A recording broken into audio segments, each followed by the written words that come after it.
বুধবার দ্বিতীয়বারের মতো হওয়াসং-18 আন্তঃমহাদেশীয় ব্যালিস্টিক ক্ষেপণাস্ত্র ছোড়ে উত্তর কোরিয়া। সীমিত প্রস্তুতিতেই এই ক্ষেপণাস্ত্র ছোড়া সম্ভব, কারণ এটিতে ব্যবহার করা হয় সলিড ফুয়েল বা কঠিন জ্বালানি প্রযুক্তি। ধারণা করা হচ্ছে এই প্রযুক্তি উত্তর কোরিয়ার ক্ষেপণাস্ত্র ব্যবস্থার উন্নতিতে বড় ভূমিকা রাখবে। কি এই কঠিন জ্বালানি প্রযুক্তি? কঠিন চালক মূলত জ্বালানি এবং অক্সিডাইজারের মিশ্রণ। ধাতব গুঁড়া যেমন অ্যালুমিনিয়াম জ্বালানির কাজ করে, আর অ্যামোনিয়াম পারক্লোরেট যা মূলত পারক্লোরিক অ্যাসিডের লবণ এবং অ্যামোনিয়া সবচেয়ে প্রচলিত অক্সিডাইজার। এই জ্বালানি ও অক্সিডাইজারকে কোনো রাবার জাতীয় শক্ত পদার্থ দিয়ে একীভূত করা হয় এবং একটি ধাতব কাঠামোর মধ্যে ভরা হয়। যখন কঠিন চালক পড়ে অ্যামোনিয়াম পারক্লোরেট থেকে অক্সিজেন অ্যালুমিনিয়ামের সঙ্গে মিশে বিপুল পরিমাণ শক্তি উৎপাদন করে এবং তাপমাত্রা 5000 ডিগ্রি ফারেনহাইট পর্যন্ত ওঠে, যেটা ক্ষেপণাস্ত্র উৎক্ষেপণের জন্য যথেষ্ট।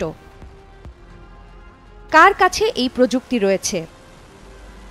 শত শত বছর আগে চীনারা যখন আতশবাজি আবিষ্কার করে, তখনই কঠিন জ্বালানি প্রযুক্তির জন্ম। তবে 20 শতকের মাঝামাঝি এসে এ প্রযুক্তিতে নাটকীয় উন্নতি ঘটে যখন মার্কিন যুক্তরাষ্ট্র আরও শক্তিশালী চালক উদ্ভাবন করে। উত্তর কোরিয়া স্বল্প পাল্লার ব্যালিস্টিক ক্ষেপণাস্ত্রে এই প্রযুক্তি ব্যবহার করে।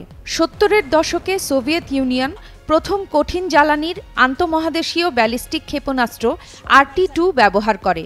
এরপর ফ্রান্স উদ্ভাবন করে S-3, যা মধ্যম পাল্লার ব্যালিস্টিক ক্ষেপণাস্ত্র। চীন 90-এর দশকের শেষে এসে এই প্রযুক্তি পরীক্ষা করা শুরু করে। কঠিন তরলের লড়াই। তরল চালক বেশি উত্তোলন শক্তি উৎপাদন করলেও এর প্রযুক্তি জটিল এবং ওজনও বেশি। কঠিন জ্বালানি ঘন এবং দ্রুত পড়ে, যার ফলে অল্প সময়ে উত্তোলন শক্তি তৈরি হয়। কঠিন জ্বালানি কোনো ক্ষয় ছাড়াই দীর্ঘ সময় সংরক্ষণ করা সম্ভব। এক মার্কিন অস্ত্র বিশেষজ্ঞ ভন ভ্যান ডিপেন রয়টার্সকে জানান, কঠিন জ্বালানি ক্ষেপণাস্ত্র সহজে এবং নিরাপদে পরিচালনা করা সম্ভব, আর এতে কম কারিগরি সহায়তার প্রয়োজন হয়, যার ফলে সহজে ধরা পড়ে না। উত্তর কোরিয়া বলছে, নতুন কঠিন জ্বালানি প্রযুক্তির আন্তঃমহাদেশীয় ক্ষেপণাস্ত্র উন্নয়নের ফলে তাদের পাল্টা পারমাণবিক হামলা সক্ষমতা অনেকটাই বাড়বে।